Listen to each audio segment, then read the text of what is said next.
All right, everybody. We are going to sans the countdown today and just get right to it because we've been excited about the guests that we have on the Automotive Intel Report today. My name is Sandy Cerami, your host. I've got my right hand guy with the devastating right hand and my dog barking in the background. That's what happens when you go live, Mr. Ron Marvo, and our special guest today is Ms. April Simmons. Let's And go. what's up, Ms. April? Last time we were hanging out, April, we were drinking bourbon. We were. We were smoking cigars. We We were were. having a ton of fun. And I just enjoyed hanging out and the energy that you brought along with the intel and the experience, speaking from a purely professional perspective. But, hanging out with you was a whole lot of fun. So I'm excited to have you here as a guest today. I super appreciate it. I've been looking forward to this one since we put it on the calendar. I'm like, this will be a super lot of fun because I will tell you, and I've been loud and proud about it. That conference was the best conference by far I've ever been to. Well, I appreciate that. And a lot of people ask me why, and it boils down to all the things you just said. It wasn't just me who brought the energy and the ideas. It was such a great opportunity to really get your cup filled and learn from so many different places and put it all together in ways that I don't think any other conference has ever done.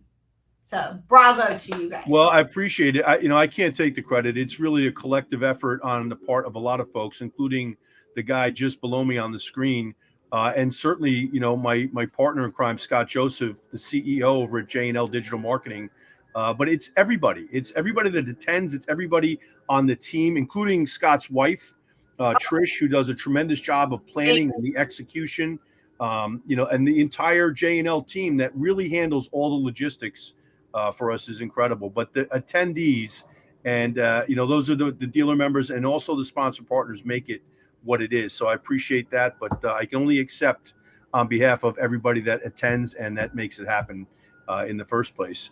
Let me ask you this, when we had the opportunity to get together in Louisville for the last event, I'm just curious, your impression in terms of what you were hearing from other attendees about what's going on in the marketplace today, automotive wise. Give me some feedback. It's all over the place because it really depends from what perception that you're looking through, like depending on who you work for, what sector you're in, and quite frankly, where you live has a dramatic impact on what your current challenges are from your own, wheelhouse, so to speak. And that was one of the things I really appreciated about that conference, or really any other conferences, is it's the one time you get an opportunity to look through other people's glasses, right? To see what other people are looking at, to make sure that you're not missing something that just hasn't hit your radar yet. But a lot of things that are out there. GA4 is a big one. I think that's top of mind for a lot of people, whether you're talking about vendor or dealer. I would love to see more vendors and OEMs and dealer websites working together, because we've got some massive problems with GA4 and its real ability to do what we all need it to do without that collaboration happening. And I still don't see that happening. I still see everybody being way too funneled separately and not having enough conversations this way to ensure that thing can actually work and be seamless. Examples like, and I'll give you just a couple simple examples. Most people who are on a program with OEMs have to report certain KPIs and certain analytics back to the OEM, right? This is what we did. Me as the dealer, though, I may not care about the same KPIs that the OEM cares about. I want to look at things this way, right? You can't have different views in GA4. There is only one view.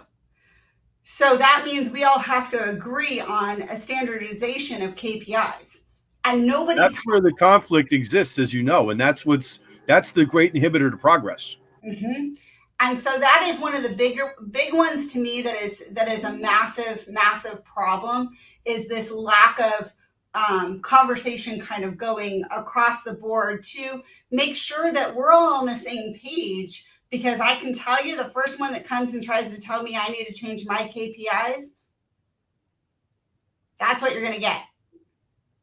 Big no-go. No, not happening. So they need to figure out what we're going to do about that, and start having those conversations now.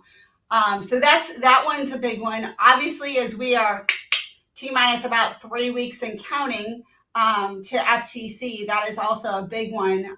My team here, in my group is talking about it, but it's also a lot of the conversations we had both in Louisville and Digital Dealer here last in October is the FTC guidelines and how that's going to impact everything that all of us do, not just from this one that just passed, but then a lot of, hey, what's going to happen with the legislature that's out there now that's trying to get passed. So there's a lot of confusion there. People hear FTC and they're lumping it all into one and saying, oh, no, NADA, I got my GMs. They're like, why are we doing this? They're still fighting it. I'm like, no.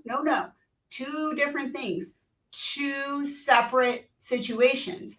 So just making sure that people aren't even confused about what is 100% has to be done here in the next couple weeks, and then what is potentially going to be coming down the line. So a lot of conversation with that. That's going to change everything we do with regards to our websites, how those integrate. I'll be honest, I've had a lot of conversations with some amazing, smarter people than me, and I don't know who's going to be the first one to get popped, because right now nobody's compliant. Nobody. Well, first, you said so many things that are worth deep diving on, truthfully. And the first thing I'll say to you is that that silo effect is nothing new, as we know. It's been a challenge for us in automotive for quite some time, and I could go on both sides of the equation, wholesale as well as the retail side. But then you add the governmental regulation element into it. You want to talk about siloed? I mean, good Lord in heaven. If you just went on a state-by-state basis, state agencies don't talk to each other. And so the conflict is rampant throughout the entire challenge that we've got in front of us right now. And I think to your point, who's going to be the one that gets popped first and be made an example of? Because that's the only way that it appears the U.S. government knows how to do anything, is people have got to be made examples of, as opposed to providing a runway towards a solution that is logical and takes into consideration all of the different parties and pieces that it takes to get it done. Save for that ever happening, and I'm not holding my breath anytime soon. You're absolutely right. It's going to be a matter of somebody's going to get popped, and then it's going to be the impetus and the incentive for folks to really get their shit together, for lack of a better way of putting it. I'm sorry. And getting on with the business of getting on with it, Exactly. And then, this one is this idea of this ADF XML, where, that is not FTC compliant yet. Right. That is 100% how I get 100% of my leads. Yeah. So the real question to me is, because I have a vendor sign off saying that they're compliant when they're actually not compliant, how is that really going to work? The FTC is going to fine the dealership, and then the dealership is going to turn around and sue the vendor, right? Like that's how this thing's going to work. And then we're going to start figuring it out. And it goes back to everything I always say about our automotive industry. We have got to start being more proactive and stop being so darn reactive. Yeah. The only way progress happens is to, Ron and I talked about it in the before show. I like to say, I want to play chess and checkers at the same time. Right? I got to do the things today that will impact today, and I got to do the things today that will impact tomorrow. But you got to play both games at the same time. You can't just play one or the other. Yeah, I mean, Ron and I talk about this very often. It's the essence of our 7 pillars of killer business development platform, and that is the ability to have a daily sense of urgency to get the things that need to get done now done, and then also have the patience for the efforts that you're putting in on a compound basis every day over time, allowing the results to catch up with those efforts. And there is a duality to it. I love the fact that you use checkers and chess, because it's tactic and strategy combined at the same time. And I find very often organizations, not just in automotive, but business organizations in general, tend to lean heavily on one side versus the other. Very rare do you see an organization that can blend effectively and balance. And I say blend and balance. I don't mean 50-50, because it's a fluid adjustment that you're making. using both tactical intelligence and strategical intelligence as well. So to your point, we've got to get some stuff done now that's going to help us long term in the business, moving forward. So let me ask you this: what are one or two things that you're focusing on right now to try and advance the ball forward in your organization? One of the biggest ones is just talking to them consistently. When I get on a call now and we're going over my current metrics, I have a list of, these things and how they impact us both. And I start asking those questions. Okay, so we're looking at this through this lens today, but tomorrow we're going to have to look through it through that lens. What are you doing today on your side to help make sure that, we're not going to be in these paths, we're going to be in these paths. We're going to be in the same car together moving forward. And I think that's what we have to do. We can't stop today. That's how you play chess and checkers, right? You have that same conversation, but you look at it through both sets of glasses. Sure. We look at it today and we look at it for tomorrow. And that's one of the biggest things that I'm doing to ensure we are taking the steps necessary so that we're not going to have that fire hose shock approach, hit us months down the road or a year down the road or what have you. And then just making sure I build up my to-do list for the things we need to do and be watching for. Because right now, for instance, the website providers are constantly changing. So I kind of put GA4 over here for a minute because I kept updating our stuff and having my team, update stuff, and then it would all break. Well, that's because they're trying to figure out how to scale GA4, right? So as they work over here to try to scale, they break all the work I did over here. So, right? So it's kind of one of those, all right, put that away for a minute, let them kind of catch up to us, and then we start over again. Yeah, well, that goes back to your point before that where you have this siloed approach to getting the work done. And not taking into consideration the impact of what you're doing being impacted or affected by what your vendors are doing or your strategic partners are doing, and then internally what your teams are doing, right? How they're communicating, et cetera. And so it becomes a really significant challenge. Let me ask you this question, April. In terms of ultimate accountability for getting it done and keeping the group out of hot water, so to speak, who ultimately in your organization or collectively in your organization has the ultimate accountability?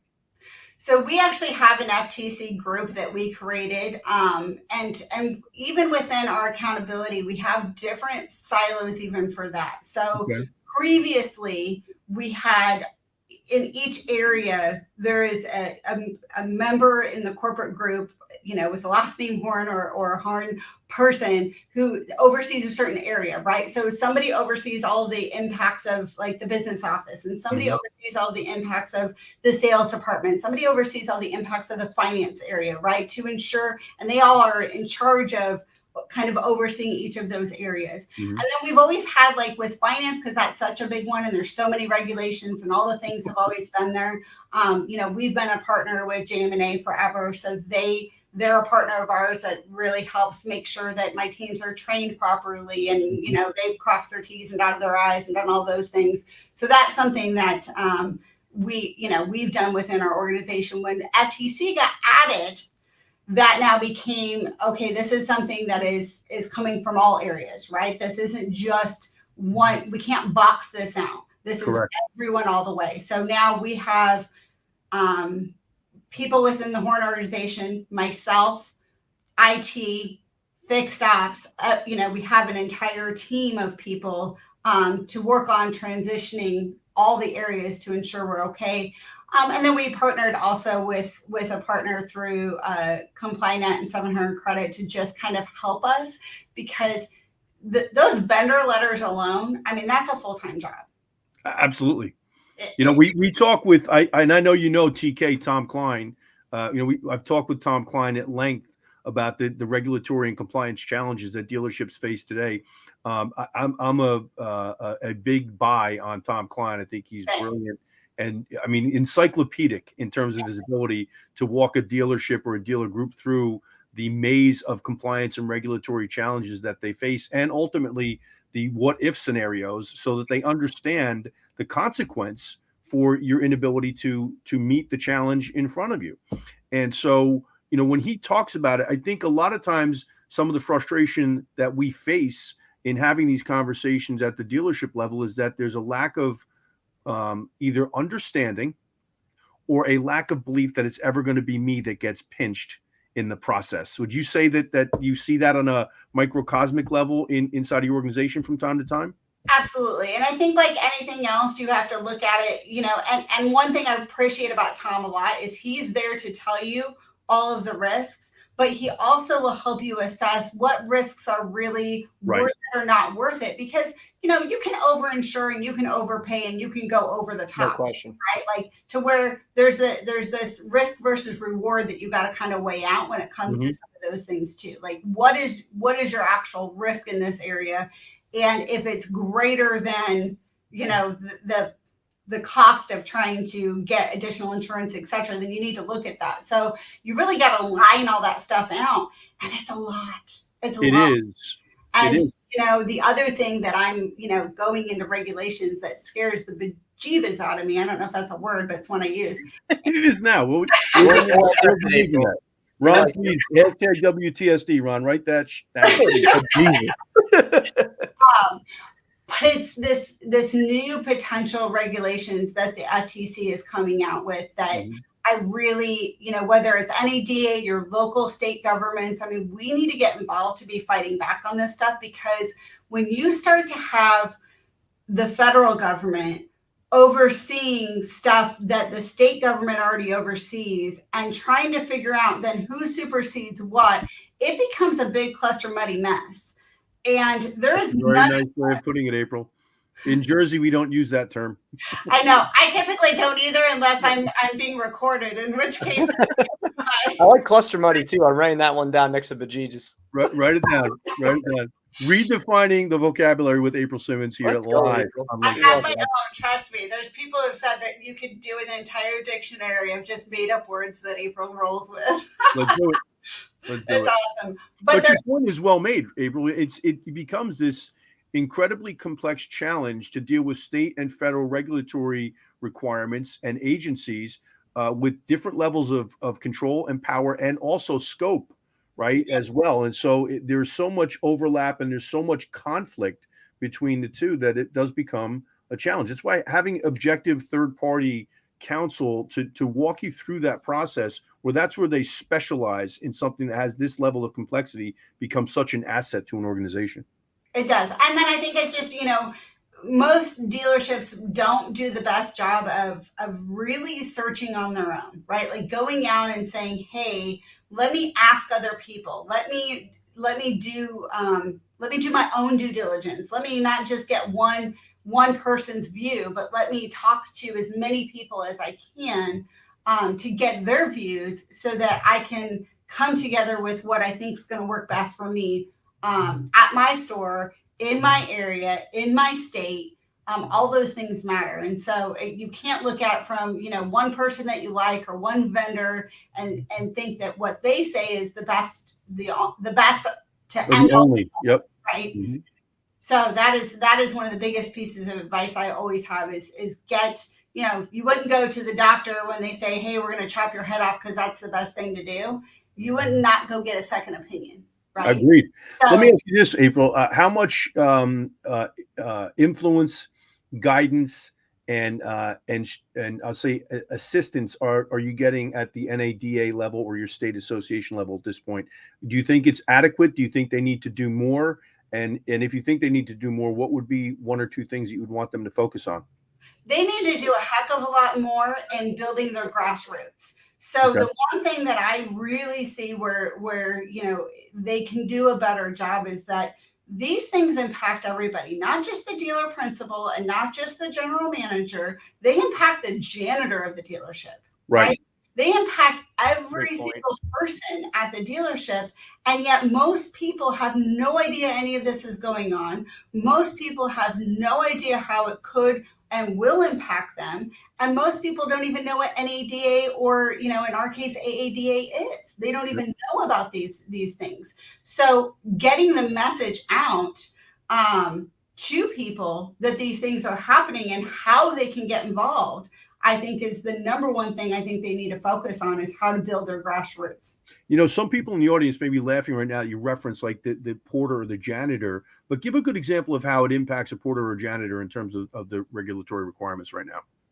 Okay, so imagine that some of the things that continue to push on this idea of one price or going from a situation where now they are going to come in and have more sales direct to consumer and start taking out less dealerships. Mm-hmm. Well, if we have less dealerships or we have less need for employees, then that means how many employees we have now is going to shrink. Yeah. Overall, across the entire country, Mm-hmm. we have less people working in dealerships. Yep. Which means less jobs. Yeah. Right. So I think that's a huge one that people just don't think about, is that it is our livelihood that we're fighting for. Sure. I love automotive. This is my 25th year. I'm super passionate about what I do, but part of it is because I'm a small town girl who grew up without, these silver spoons or great opportunities. And this is a career that if you put the work and the energy and the effort in, the sky's the limit. No doubt. Yep, I would agree. The American dream. And I feel like there's, big conglomerates coming in and trying to smash out my American dream. And I don't like it. And we should all be fighting. Well, listen, first of all, you offer us a great segue into your story. I would say this to you. I have felt the same way a lot of times in the recent years in terms of the consolidation efforts that are going on right now. And I have clients of mine that are major consolidators, public players as well. And what I would tell you is it's surprising the number of dealer groups that have either 1 to 5 or 6 to 10 rooftops under management right now. You'd be really surprised at the percentage of the owners that represent that segment of the dealership or dealer population out there. It's bigger than we all anticipate. But your point about making sure that we're safeguarding the career opportunities is critical. Talk a little bit about how you got into automotive in the first place. So kind of, like everyone by accident, I think most people, you either grew up with it because that's what your family does, or you fell into it by accident. Sure. So no exception to that. I grew up in a small town in Nebraska. I moved to Arizona in 99, but prior to that, I had been running restaurants all through high school. Like I actually worked full time pretty much all through high school. As crazy as it is, I started wanting to make money and started wanting to do things when I was 9. So I started babysitting when I was 9. And by the time I was 12, like I was, babysitting on the weekends for multi-families and like this whole thing. And by the time I was 15, I was working in restaurants full time. Well, I got into a car accident basically my junior year. I graduated high school early. So I got into a car accident and that changed everything. And a lot of people would say bad or good. Well, both. I couldn't physically do the job anymore with regards to working in the restaurant. So at that point, I decided, well, I know I want to be in business. I don't know what kind of business I want to be in. So let's go just, check some stuff out. So I went to a bank that worked just outside of Omaha. And at that bank, I started as a teller, worked to, one of the main tellers in the drive-thru, and then they put me in the loan department. And as I started working in the loan department, we bought all the loans from the car dealers in Omaha.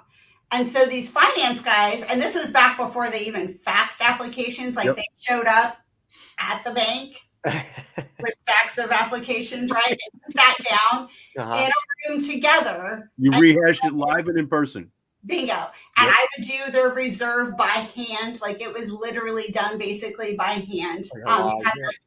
There is something, I don't want you to take this the wrong way. There's something so romantic about what you just painted in my mind, that picture of the days when I got into the business as well. It's just, we're a far cry from that today. Exactly. We start showing our age a little bit when we start talking about these things. Yeah, but it's to your point, the human element, the human aspect of it. And I know we live in an age that is so data driven, but I love high tech as long as we don't sacrifice the high touch portion of it. Exactly. And so the interesting thing about it is I got to know the finance guys from the car dealerships, and I'm like, well, wait a minute. You guys, like, you don't have to dress up as much. You guys can, say a curse word here and there. Most of you make more money than the president of the bank. And I would have to be at this bank for like 50 years to become the president of this bank, right? And go back to school because I Sure. decided not to go to college. And I thought, well, geez, that's what I want to do. So I actually moved to Chicago. And when I first moved there, I was going to go right to the car dealers. I was like, that's what I'm going to do. And I got grabbed by somebody in the insurance world who wanted me to sell insurance. And actually not sell it. They just needed customer service help at the time. Okay. At the time, I was hired to come in and just help them. They're like, you got a job right away. We'll pay you good. And we'll help you find the job that you want. Well, suddenly I was accidentally selling more insurance than most of the insurance brokers in the area. They were like, you need to get your license because you're not technically supposed to sell things without it. So I'm like, oh, okay. And it wasn't that I was like signing anything final, right? I was just teeing up everything so perfectly. They were like, you need to get your license. So I did that and realized it was the most boring job in the whole world because there's too much downtime. I'm like, I'm a go kind of person. So then I moved to Arizona in 99. And that was when I said, that's it. I'm going full tilt into the car business. So I walk into a car dealer thinking like most of us, I'm going to go into finance, right? Yeah, of course. Right. Yeah. I'm going to go into finance. Yeah, sure. You're hilarious. That's not how it works. Just walk right in. Yeah. 'Cause that's how it works in the car business these days, right? Exactly. I was super young and I didn't quite understand, I couldn't live here by myself. I didn't have, somebody to lean on or somebody I could move back in with. My parents are in Nebraska, I'm in Arizona. I needed to make a stable income and the thought of full commission scared me to no end. Sure. So I actually worked both. I worked in the office and I kind of backed up finance and I did their billing and I did payroll and I helped. And then I would sell like on the side, like as crazy as that sounds, I would sell on the side just to start building that. And I got an opportunity in finance, really by like, you want to talk about fire hose. We had 2 finance managers in the store. And this was back when we were a finance run store, meaning finance made the decisions, the desk didn't, right? Oh, yeah. So I remember those days, right? So I had one of my finance managers quit the same week that the other one went on 3 months of maternity leave. Oh my God. That was your op. So ready or not, Let's go. we're in now. No doubt. Yeah, I worked 3 months, basically bell to bell, 7 days a week. Like I just worked it, right? I had a half a day here and a half a day there, and they BCA'd customers, and then we figured it out when I got back. But I learned a lot during that time, and I spent the next 8 years in finance. It's the last job I would ever go back to. Not saying I couldn't do it, but again, there's a certain spot where it's just so monotonous to me. It's repeat, rinse, repeat, right? Yeah, nothing changing as much. April, let me ask you this question. If I was to describe that first year for you in the F&I box, give me 2 or 3 words that you would use to describe that experience for you personally and professionally. Crazy, crushing, both good and bad. I was just there's a duality to that statement, isn't there? Yep, both good and bad. Rewarding. I love it. I asked that for a reason because it's so important for young folks that are thinking about a career in our industry, or especially young women in our business. So much has changed since you broke into the business, and I find that to be refreshing as well as inspiring for folks. They need to see that while the barrier of entry is still very low, to get into our industry and seek out little opportunities that turn into big career opportunities ultimately, that there's nothing like it. There's no other business out there like it. And the 2 places that you really cut your teeth, the restaurant or the hospitality business, which Ron and I talk about all the time because we both have a background there. Yep. Actually, where my son is right now, I really wanted him to get into the hospitality. Great start for anyone. It is. We learned so much about people and about service in that business. And then in the insurance end of it, so you had 2 great, I think, opportunities to cut your teeth before you came into the car business, but you found your home in the car business. I did. And from there, fighting to get to the desk, that was a whole different battle. You know, Yes. at that time there were a few women in finance, so that was like, oh, you can, if you want to be a manager in automotive, you can be in finance. But then going to the desk was like, yeah, not so much. And Yep. that was a much bigger battle for me to win that win. But I did, and I spent 7 years on the desk before I went into internet. So I kind of did it complete opposite. I did finance first, Sure. which made me honestly a way better desk manager, right? Because Absolutely. I understood structure, I understood It actually, I'll tell you this, April, you tell me if you disagree. I see it work both ways. I see, really great finance managers that came from the desk because they understand how to structure a deal effectively at the desk, and how to handle the delivery of the terms and conditions to the client. Sure. And then on the flip side, I also see the ability to structure a deal effectively to get it over the curb with your lender. On the finance side, it helps you pencil much more effectively at the desk. So it's such a great point. It is, and I think it can go, to your point. I have too. I've seen it go both ways. We've had it go both ways. The more interesting one was, though, going into internet, so which kind of actually changed my whole world, and is hilarious. My GM at the time came to me. When was this, April? I'm sorry. 2012, 11? No. Okay. 2011. Sure. So coming out of the economic malaise of 2008, 2009, business Correct. is starting to significantly trend upward at that point. Correct. And a lot of transition into that area, right? Like that's where Sure. that area first kind of started getting Absolutely. its Absolutely. space. Sure. And he says, April, I keep hiring internet directors and they can't sell. You can sell. I need you to go learn the internet. Yeah. And I, no joke, I looked at him, I said, I think you fell off your rocker. You do realize I'm the only one that still has a flip phone in this whole organization. Right. I'm the only one that does not check my dad would call me to tell me he sent me an email. You need to check your email, right? So I'm like, I don't know if you got the right person. He's like, I got the right person. I think you should do this. And I went home and I thought about it and I said, well, if I want to be a GM in the future, because at that point, that was all I had my sight set on was Sure. running my own store. You need to learn this. So regardless, this is something you need to learn. And the crazy part is it was the best thing for me that ever happened because I don't do things half-ass. So when I went into the internet department, I didn't know anything, but I learned it all.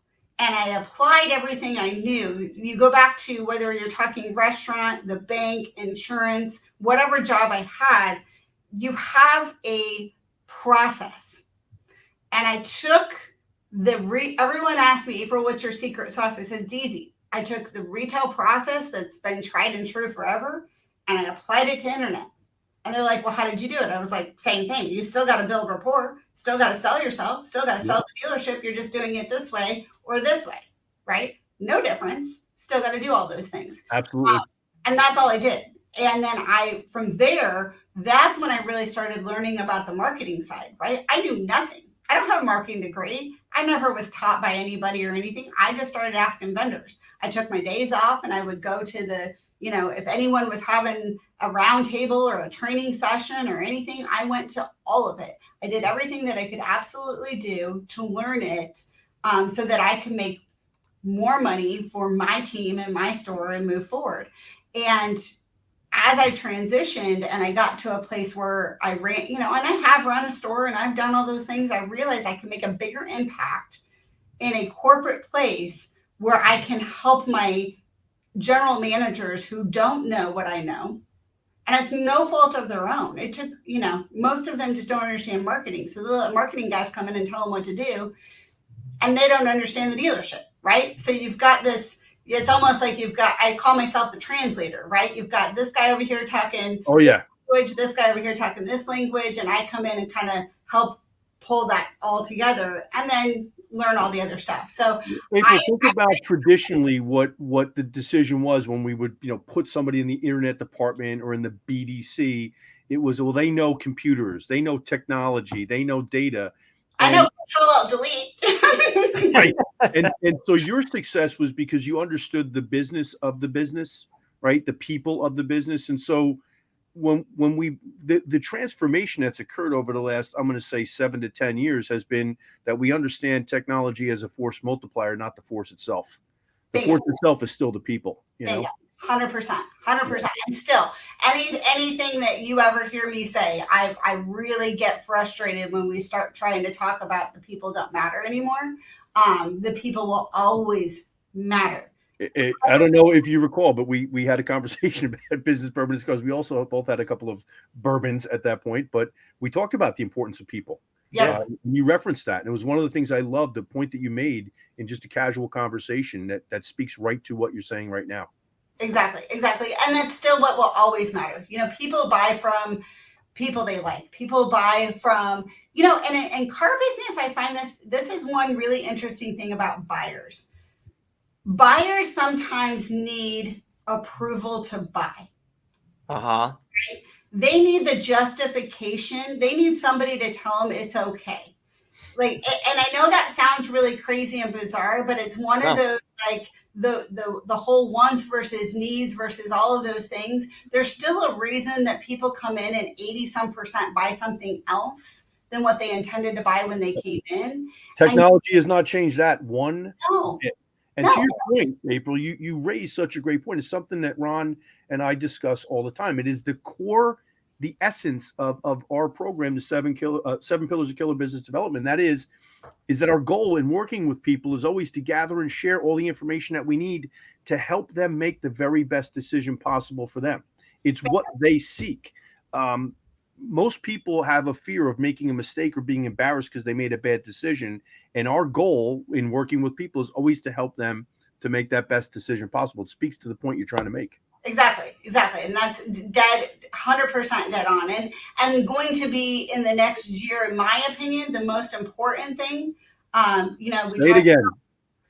Training. I mean, training is the people. We are really, and it's happening, right? Like, as we are having this conversation today, I can tell you that the movement is happening. I am watching right now things go from, do you have it available? Do you have this vehicle? What is the price? To, what do you think the number one traffic driver and the number one conversation that we're now having is? That's it. I mean, oh my God, man. Payment.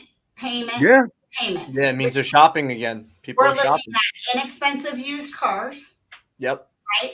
We're looking used cars, like, we've just not really even talked about it for how long, right? Because it's just, It is what it is. It doesn't matter. Yeah, it does. Take it or leave it. Expensive used cars are starting to take a dip because people are looking at the payment, which means low inexpensive used car price. Pricing is going to be important. Vehicles that we can get people approved on, and as defaults start to happen. What happens then when we start talking about finance portfolios and all of those other things and what we can and can't get approved? So it's really a time right now because we have a generation of new car salespeople who don't really know how to sell. Sure. Absolutely. And generation new car buyers as well that are coming into the market and have never potentially bought before. And to your point of what you said earlier, third-party validation, a Sandyism of one of my favorites, is the King Kong of all validation. So when you hear from the outside, like, it's okay to make a decision right now, right? So they want to be able to have that. And if your people are guiding them to their best decision possible for them, at the end of the day, that's kind of the congruency we're looking for. But it's no longer the days of take it or leave it right now. It is starting to mold back to what's the payment. I can go shop down the road, to how it really was before. Bingo. Any dealer, and April, you tell me if you feel the same way, but I think any dealership right now that is still operating on the take it or leave it approach because of inventory issues is setting themselves up for about 45 to 60 days from now, a whole lot of pain. Yep. It's time to get back to the business of people and not just payments, all right, or people and not just holding our price. I already see inventory levels start to climb. And I don't want to see dealers get caught flat-footed when the market shifts because it's shifting under their feet right now. If they don't feel it, they will, and it's coming quickly. It is, and so it's time to pivot. The time is now to train your staff, work with your staff, make sure they understand the process, hold them accountable to the process, because we haven't been doing that either, because it hasn't really mattered. Didn't have to. We don't do anything when it doesn't really matter. We start doing the things that matter too late. So now's the time to get, shore those things up, get them rocking and rolling. And your marketing needs to start having those strategy conversations on what are we going to do now? How are we going to pivot and show what matters to your consumer today? What is the most important thing to your consumer today? Mm-hmm. Again, it's going to come back down to the basics: payment, down payment, interest rate, trade value. Those are the things that are going to matter to consumers as we close out this year and head into the beginning of next year. I totally agree. And our ability to connect with people, to have conversations that don't become clashes on the showroom floor and combative. If it's more collaborative than combative, you're doing something right. And a lot of that speaks to our ability to empathize with the position of the buyer. Because, at the end of the day, I've watched a lot of very smart folks make some really funky decisions about how they're in the marketplace over the last 2 years. Some of it by necessity. I don't want to continue to just paint the picture that there were these demons and villains, on showroom floors. Look, when you have a shortage of product as a result of supply chain disruption, dealers do need to do what they need to do in order to survive and prosper in those times. But I think some folks, as you know, took it to the nth degree. And those are the folks that will really probably experience the biggest challenges as we move forward. Inventory levels are going to continue to rise. Floor plan expense is going to become a real thing again. All right. That's not going to be a credit balance on your statement moving forward. It'll be very interesting to see what happens to marketing and advertising budgets. Talk a little bit about what you guys see in terms of your marketing and advertising budgets as you move forward. Are you doubling down? Are you looking to stay the course? Are you looking to pull back a little bit? What are you guys thinking about in terms of how you're going to address marketing and advertising as you move into 2023? Sometimes I think challenges are our greatest opportunity. And, when I look at the beginning of when COVID happened, my group came in, no joke, and said, cancel everything. And I'm like, no. But that was ad nauseum. The reaction for a lot of folks was like, we just need to stop. Like, it was panic time, and I get it. Right. And so to me, that was a decision made in feeling. And if you hear me ever talking, I'm always like, facts, not feelings. So I spent literally the next 2 weeks hyper focused on data, like showing the data of no, this is what we need to do. But it gave me a great opportunity when we transitioned from COVID into the inventory shortage, which really just kind of happened in one seamless swoop. Kind of funny how that happened, April. Right. Funny, not like haha. Funny, like Yeah, exactly. But the interesting thing is that it gave me an opportunity to do all the things that I had wanted to do, and from a marketing standpoint that my GMs wouldn't buy into. I make no decisions. I'm almost like a consultant within my group, right? Mm-hmm. So they didn't see the value in putting time, energy, and money into things like GMB or social or some of these other things, right? Mm-hmm. They wanted I forgot we sell cars and we should market them. So can you put a mailer together and have it deploy tomorrow? Or can you put an e-blast together and have it deploy within the hour? Or can you, this is that reactive thing, right? Well, when all of a sudden, what are you going to do a mailer for? To drive traffic to your store when you have no cars on the ground, right? Or not knowing whether you would or wouldn't have cars on the ground. So now that suddenly gave a little bit, and then to our point, it didn't matter, right? To them, it was like, we're going to be successful no matter what. So yeah, whatever you want to do is cool. I'm like, great. I'm going to build you all a foundation. I'm going to build a foundation so that when we transition to the next pivot that we all know is going to happen, because guess what? History repeats itself. No doubt. Kind of funny. Just how it works. So now I feel like we have a much stronger foundation that will allow us to spend less, but still push forward. Mm-hmm. I say my number one job is to figure out a way when it comes to marketing to squeeze dimes out of pennies, right? Mm-hmm. That's my job. I want to be so efficient with the spend that we can afford to spend less, but still grow. I want to just stop on that point for just a second, because what you just said, squeezing dimes out of pennies, when we frame it in the context of return on marketing dollars invested, that's entirely possible, as you know. Okay, and that's entirely trackable, because we can take a look at attribution, et cetera. And I know that's a 4-letter word in the world these days, attribution. But the fact of the matter is, we've got a much better handle on what dollars are working and what dollars are not, and specifically what kind of an ROI we have on those marketing dollars invested. And my philosophy as we move forward in the stores that I have an opportunity to interact with is, this is your chance to go up and swallow up market share, where the turtles are pulling the arms, legs, and head into the shell because they think that there's a recession or an economic downturn right around the corner, or it's already happening underfoot. And maybe right, but you said it before, inside of challenge is also great opportunity, and you've got to be a bit courageous. You talked about thin slicing, and you talked about thin slicing when things were coming to a dead stop, and we just said, all right, that's it. Everything gets the switch turned off on it.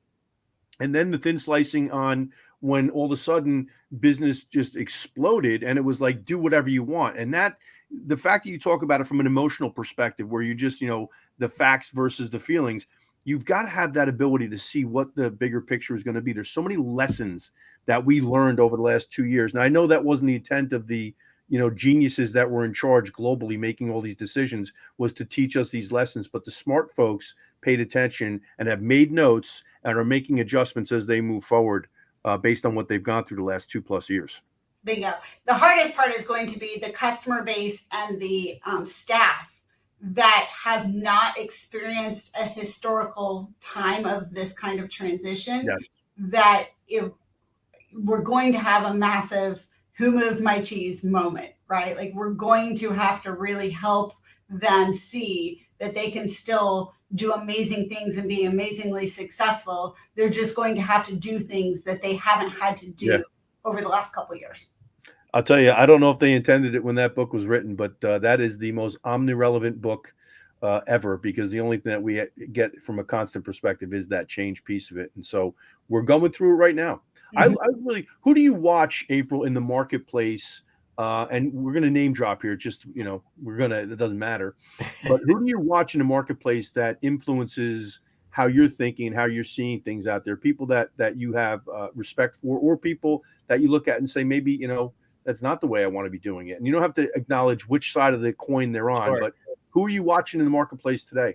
You know what's interesting? I have a tendency to watch kind of everyone, and I know that sounds a little bit bizarre, but just to your point about the flip side of the coin, even people that disagree with me, I like to hear where they're coming from. Mm-hmm. And it's not to say change my mind or to get all into a combative situation. It's to just try to be empathetic, understand why they feel the way they feel. Sure. Because there can be some validity sometimes to what other people see or the way they look at things. Yeah. On the contrary, sometimes I'm just like, please tell me I'm not crazy, because this is how I think. So you're trying to find that validation of your own personal. Such a great point. Right? You make such a great point. So I like to kind of look at both. Now, there are, like anything else, certain people that once you've interacted with them more often, you see them more often, right? So they just happen to show up in your feed more often. And so there are certain people that definitely inspire me, and for so many different reasons. And some of them is just for that sheer kicking my ass, right? Mm-hmm. Like if I don't want to whine and say I'm too tired or I can't do that. And there are certain people that have, I feel like the best leaders in the world have had to go through shit in their life, right? Mm-hmm. Like I just genuinely feel like the people who really are the best at empathy and the best at leadership as a whole tend to be people who have actually lived life, right? They had to deal with some stuff. But they're also the ones that inspire me the most, because I look at them and I'm like, April, you got nothing here. You got no woe is me. There is no woe is me. And so that I find truly inspiring. So there are a lot of people that I love to watch, to listen to. And, people like Sean Welsh, I love his Mental Health Mondays. I love that he's talking about it. I love that he's such a good human being. I did a podcast with Sean like gosh, 4 years ago. And he left that impression on me. He's just such a good human being. And Lori Halter, which we all know, I adore Lori. Who's that? Lori, who? Our buddy. You know, Love you, Lori. she is such a pioneer. And she doesn't realize she's a pioneer, but when you look at when she stepped down to start her own business and what she had to carry on her shoulders at that time, and you look at that, and she's fought through so much, and now she does such an amazing job of just bringing people together like no other. I mean, no other. So she's just amazing. Lori Walter, I just have to interrupt for just a second because, you know, Scott and I made a decision that we needed to, create somebody that had the ability to control the crew at Business Bourbon and Cigars, and she was the perfect person. She attended in Bonita Springs in February of this year, and we just hit it off instantly. She's so damn smart, it's not even funny. And here's our buddy Scott Joseph chiming in, by the way. He said 2 of my favorite people. I'm assuming he means you and Ron, not me. Okay? Sandy became very impressionable when he turned 60. It's funny. I love him. He's just such a piece. Oh, I do too. My sentence I'm hoping is going to be commuted for having to partner with him much longer. He's difficult to deal with. Very difficult, in private, by the way, April. His public persona is much different than his private persona. And Trish, his wife, will tell you that. It's interesting. I always joke that I'm an extroverted introvert because I'm either 100% or I'm 0. So I can relate. Don't talk to me, or let's have a conversation right now. Let's go. Exactly. Like I'm either 100 or 0. That's just how it is. I wanted to interrupt only because Lori Halter is the real deal, and she continued. You called her a connector. She is a great connector, but she's the epitome of a winner in my opinion. Every interaction I've ever had with her has been positive, and I feel like a better person for knowing her. So I appreciate you shouting her out, and I'll take all the credit for getting her involved. I love it. I'm sure somebody is going to pop up and disagree with that statement any second. But No. She got no haters out there. There's my man Basil Chenier. By the way, a company everybody needs to check out. Oh Blinko. my gosh. Blinko.ca is the website. Go check our friends out at Blinko. They do some incredible work. I'll connect you with them, April. Basil and his team produce content like nothing I've ever seen. They produce Hollywood level content for dealers at a fraction of the cost. It is spectacular, the work that they're doing. And he was introduced to me by Scott Trainer at USAMotorJobs.com, another person. I love that. It's so funny too because sorry, April, go ahead. No, you're good. Another great person. Yes. Oh yeah. All I was going to say was they do a great job of telling stories, but I wanted to just digress to what you said before about people that inspire you because they've been on a journey. And I think that we all fall in love with, again, the hero's journey, right? And the success stories, like we were talking about, if you want to get into automotive right now or at any time, the barrier of entry is low, but the success stories within often don't get told enough. Do you find ways to tell success stories for your group at Horne, and what types of things are you doing? And maybe in order to do that, just to drive people into the organization that are talented, that, might be a misfit somewhere else and not sure what to do. Do you guys, do anything in that type of that type of work in that world? We do. And I think the biggest thing, and, it's another, 4-letter word, that culture word that we all talk about, right? This infamous word out there. But I really think that it's 2 different strategies. Acquiring talent and keeping talent are 2 different things, right? And acquiring talent really means that you have a strategy to open your mind to hiring outside of the status quo. So one of my best hires ever, somebody that I brought into internet directly, they didn't have to go work the floor and then come into internet.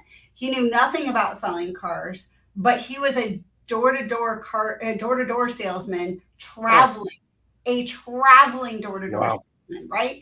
And so what a throwback. Right. And so I'm like, this kid, I brought him in, I took him under wing. To this day, he's one of the best salespeople, salesman of the year, salesman of the month, over and over and over. Give him a shout out. What's his name? Give him a shout out.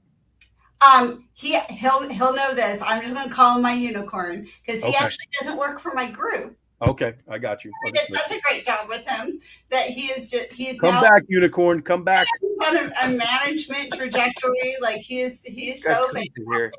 But I got a lot of grief for hiring him. And so I think that the strategy to what you're saying, Ron, is that we've got to be willing to hire people that don't fit a certain box or narrative. And when we talk about inclusion, it shouldn't just be about what they look like or whether they're, male, female, all those kind of things. Sure. Those are, when we talk about inclusion, we kind of have still this, in my mind, sounds crazy, a narrow mind about what inclusion really is.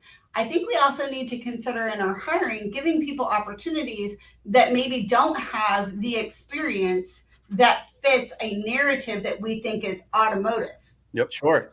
So we have a group of service advisors at my Mazda store. None of them have car experience, and they're crushing it. Because if you have, just like McDonald's, if you have a good process and a good training process to back up that, you can hire anybody. Yeah. And on top of that, April, they're a blank canvas. Like a lot of times, if you have no bad habits because you weren't somewhere else at another dealer learning one way and then go to another dealer, and you have a lot of people that hop around in our industry, rather take somebody that's never worked in our industry that might just need the confidence boost. Maybe they don't have the confidence right now to sell, or they never thought of it as a real opportunity or what the size and scope of the automotive industry really is for them. And then take them and say, hey, listen, I think you could be a great fit. Let me help you. And then all of a sudden, they get that confidence. You pour it into them. They don't have any bad habits. They understand your process, and here we go. Exactly. And so I think that that's something we need to do a better job of communicating the opportunities, do a better job of giving the opportunities, right? So communicate the opportunities, give the opportunities, and then nurture the opportunities. And that's in a nutshell. You're so on the mark with that, April. We talk about it so often. I call it thin slicing the marketplace in terms of communicating opportunity. We only tend to recruit for talent when we're in absolute desperation mode because somebody quit, we fired them, they had a baby, they got sick, they resigned, they retired. Only then do we start to look for talent in the marketplace. And what you're doing is looking at just the talent that is available at that moment in time. We talk about technicians specifically. Ron and I recommend to every single client, you should be looking for technicians 365 days throughout the year. If there's one position that you need to be looking for talent every second of every single day, it's technicians, because you never know when they're going to be at high noon ready to make a decision. So communicating opportunity both internally with our industry and externally with the people that are looking for fresh opportunities. And by the way, right now, you can't turn on TV or the radio without seeing another Fortune 500 company that's laying more people off. Oh, yeah. Because they overshot the damn runway. Amazon at the top of the list, Facebook, our friends over at Meta, they leaked out they were going to let 1,000 people go. It turned out to be 11,000. There's going to be some quality people in the talent pool that have not been there for a while. And that's why it's important to always be out there, because when those folks hit that moment where they're at high noon and they're ready to make a decision to change their career or look for a new career opportunity, you better be communicating with them. So it's such a great point. Not only that, but it takes a long time, right? You look at what a tech. We were having this conversation on After Dark on the Fixed Ops Roundtable, guys. You've got a lot of your high master tech area. Those guys are about to retire, right? And then we have these some guys we're trying to bring in, but what about the middle ground? How are we leveling people up to ensure that we have those areas? You can't make that decision when it's too late, because now you're not just a hire away. Right. You're a massive training away. Absolutely. You've got to onboard them. Then you've got to start training them, whether you're talking sales, service, I don't care what the part is, but techs especially, you've got a long line from I hired you today to you can diagnose any problem. Yeah. Sure. So, you oh my God, man, I could talk to you like literally all damn day. Yep. Knew that when I met you at Louisville, but the point you're making, we talk about what is the value of the average technician across this country. regardless of whether they're a level 1, a level 3, an A, a B, so whatever the case, you can put any label you want on them. The average technician has a value of about $300,000 in parts and labor gross profit to the average dealership across the country. And to have the patience to develop those folks so that they become even more valuable over time. A top performing technician can be worth $500,000 to $600,000 in gross profit on a per technician basis. How important is it to have patience and to really take the time to grow them under your roof? Exactly. So that they want to stay with you, they want to grow with you. But you've got to, you can't just acquire them and think that we can just turn people, because you lose all the training time, you lose all the skills. You can't, this idea, and there's still groups out there that do this burn and turn idea of, hey, we just hire them and we just keep rotating them through. That's not going to work. That is not a sustainable business practice. For the next 10, 20, 30 years. It's just not. Ever. I would say ever. Like if that's how you approach the human capital in your business, then you're going to have a washing machine, churn effect with respect to the people that you bring in and boot out of your organization. Culture is at the center of retention. You talked about, the difference between recruiting talent and keeping talent, retaining talent, and culture is there, because culture is what ends up ultimately acting as a filtration process for your business. It'll spit people out that don't fit for you culturally and your core values of your organization like poison, and pretty quickly. But it'll also attract like-minded folks. That's why the old adage is, birds of a feather flock together. You're going to tend to attract what it is that you project into the marketplace. And that's why, as you said before, communicating that messaging effectively and perpetually is so important. Exactly. And culture is it's so difficult, but it's so simple. I summarize culture very simply this way. Does every single person that work for you know that you care about them like they're your family? Yeah. Do they know that you Great care? way to put it. Right? That's as simple as it is. Do you know every person that works for you by name? Do you know that they have family? Do you just invest in them as people?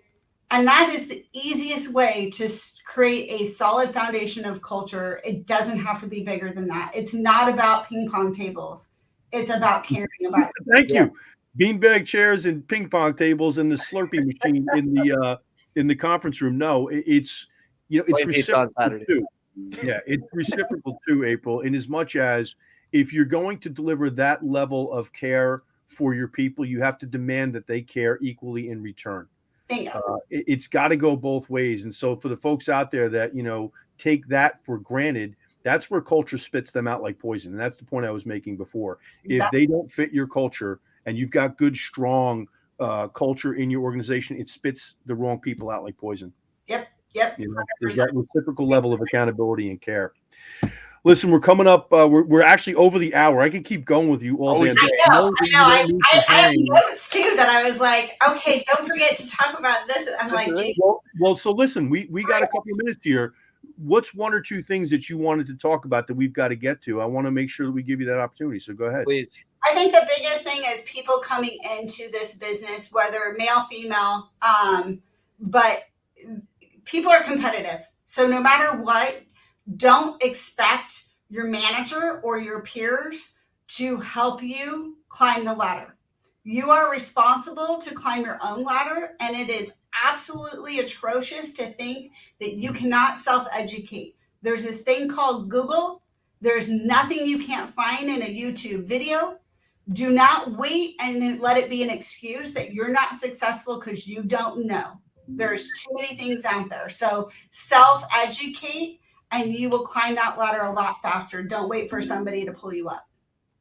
Well, what you just said is a hashtag that we use all the time. I'm going to put it up on the screen, and it's hashtag GTS. What it stands for is Google that.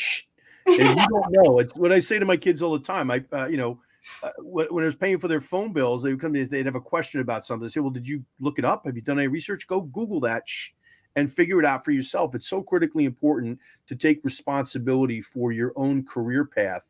That's not to say that you should tolerate bad behavior and people that don't appreciate the value that you bring to the equation. But what it does mean is exactly what you're saying. Take responsibility for your career path and the results that you get, and the solutions are out there.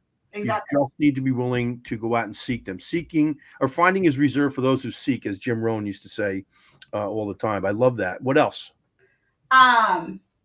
Look for people to fill your cup. I think as we talk about, again, trying to acquire talent, you've got to be willing to go outside of the walls of your dealership if you really want to grow.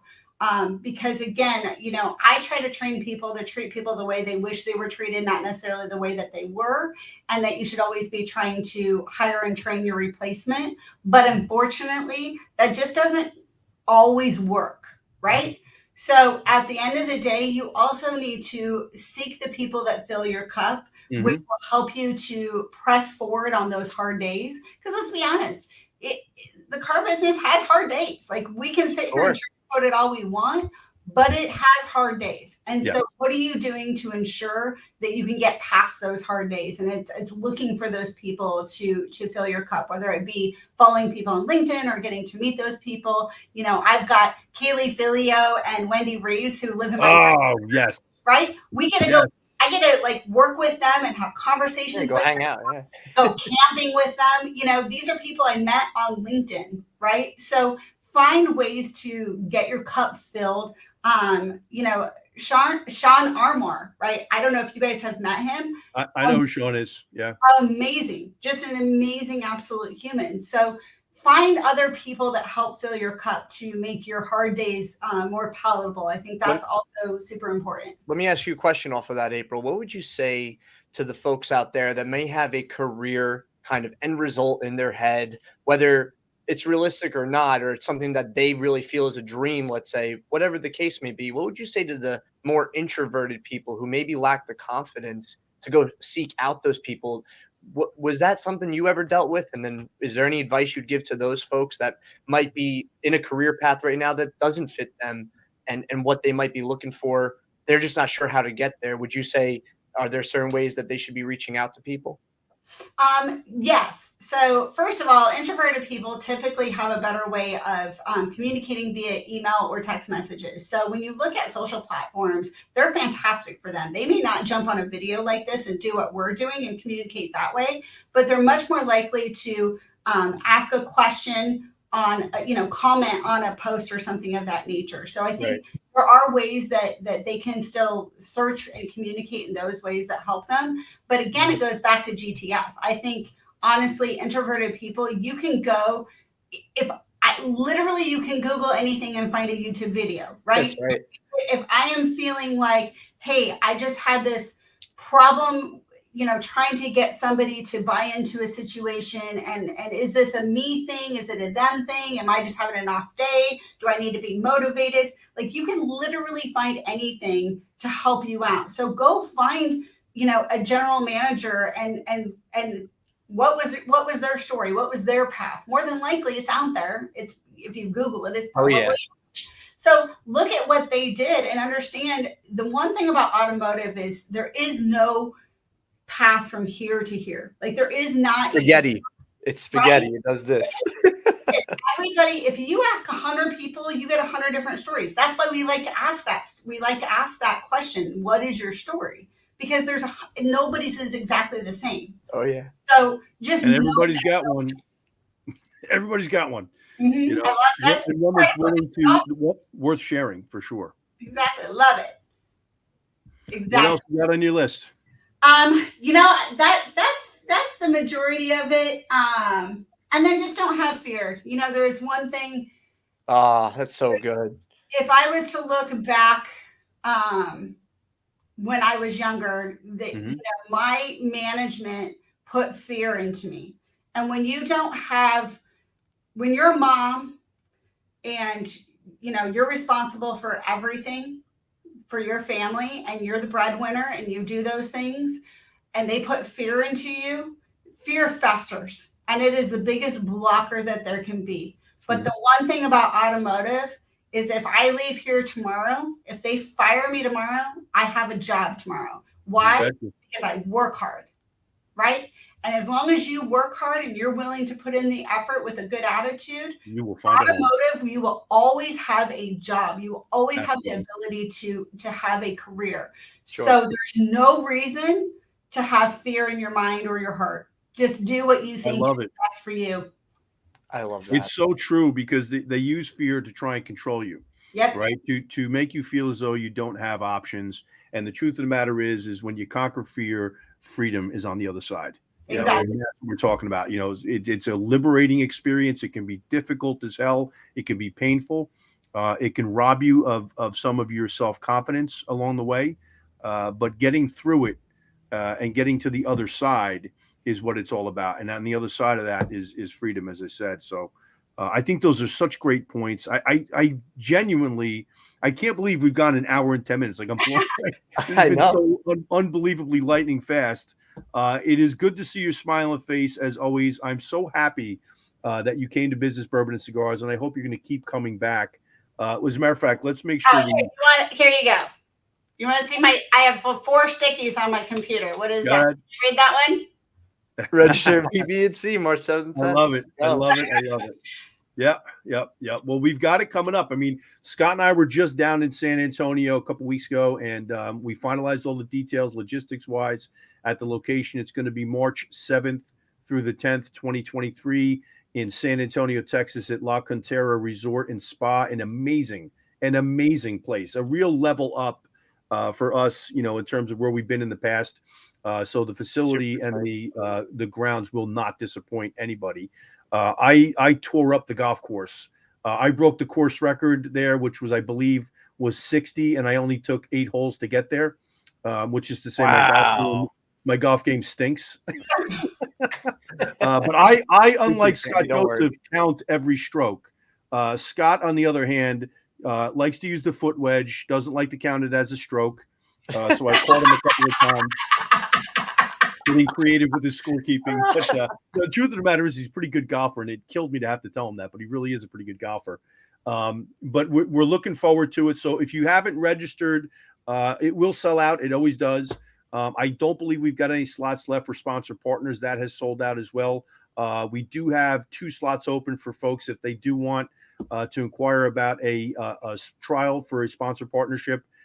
We do have a special program. So if you do have a company that you are willing to make a small investment to attend and see if it works for you, we've got a couple of those left remaining. But I can't wait to see you there. I can't wait to have another bourbon with you and laugh with you and share knowledge, because the transfer of knowledge that occurs over a bourbon and a cigar, or even if you're not a bourbon drinker or a cigar smoker, it doesn't matter. The knowledge transfer is immense over there. Just high quality people. Scott, the heart shares. Like, I gotta tell you, like, I've never been at a conference that not only the knowledge share was there, but just the good people where you just felt like this opening of just, you know, genuine and authentic, which is 100%. What we want to be around. 100%. Scott's saying this is fake news about the golf game and the foot wedge, but I have the video to actually, he's got the video. I should keep my mouth shut. He's got a video of me on the course, which is not flattering. I promise you. Scott, and Scott, just remember, I've got some photos of you that Trish shared with me that you don't want. Just in case you have any funny ideas, buddy. I think I call Ron, and then let's get Trish. We'll figure out how to do a slideshow, and we'll share them all. Oh, the 2 of them, yeah, right. Like a montage, April. Business Bourbon and Cigars. We'll just do embarrassing Scott and Sandy photos. That's a great plan. April, I love you. There's a lot of content to choose from there. I promise you. But once again, I want to thank you. I wish you nothing but the best in life and in your career. Always, because you're just a genuinely good person. You're one of the people that I think should be the poster child for what's right about our industry and our business, and anything that we can do over on our end. Please do not hesitate to reach out. I want to remind everybody that the episode today is brought to you by recessionproofcardealer.com. Go to the website today. You can download a free technician and stall value optimization calculator. It's a freebie. You see it right at the bottom over here. Recessionproofcardealer.com. It's free, and it's a pretty powerful tool. You'll be surprised at how much value you can squeeze out of each bay in your shop or each stall in your shop. And so go get it for free. We encourage you to jump over there. April, Happy Thanksgiving to you. I'm thankful Thanksgiving, for April. you as a Thank you. friend and a colleague. Ron, any final words? No, I'm my cup is full, as you would say, April. Thank you so much. Yes. Thank you, Amen. really. Same. All right, my friends, it's time to step up, to stand out. We are out. Join us again on the Automotive Intel Report next week. We'll see you then. See you then, guys.